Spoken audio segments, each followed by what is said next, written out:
Okay, here's another polyatomic ion example, and it demonstrates just one little exception to what I've taught you about polyatomic ions.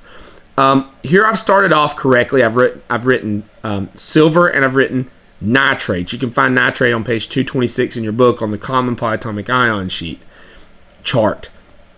And and if you do this like I've taught you, which is what I expect you to do, you're going to leave silver alone. But nitrate is a polyatomic, so the very first thing you're going to do is you're going to put parentheses around that. Okay, get those on there first. You always, first thing, put parentheses around polyatomic. Now let's go through and put the charges in. Silver is always +1, and nitrate is going to be always -1.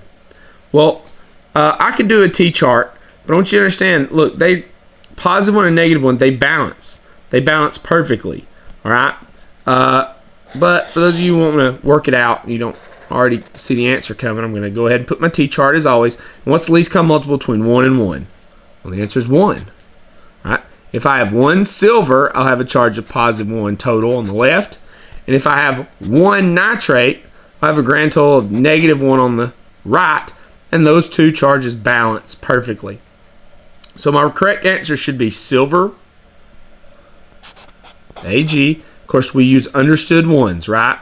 Silver, 1 silver, and then how many nitrates do I have? 1. So it should be NO3. All right, and then put parentheses on here and put 1. But here's the exception. What in the world would be the point of having parentheses with a 1 outside them?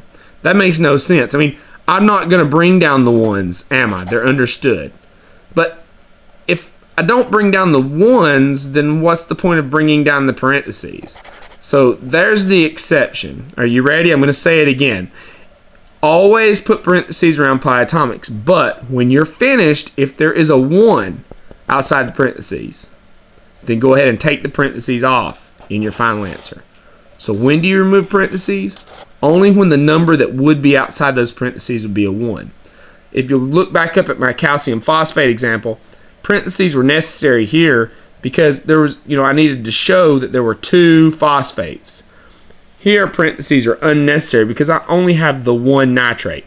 Please don't be the person that tells me that there's 3 nitrates here because they see the number 3 right there. There are not 3 nitrates. If you'll look on page 226, you'll see the definition of nitrate is NO3. For every 1 nitrate, there is 1 nitrogen and 3 oxygens. Just like you say, well, Coach Bradford, that makes no sense. How can 1 nitrate have 3 oxygens?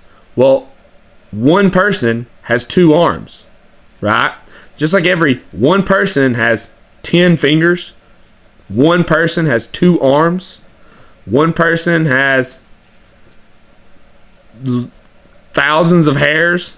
Well, every 1 nitrate has 3 oxygens. Okay, so there's just 1 nitrate here. All right.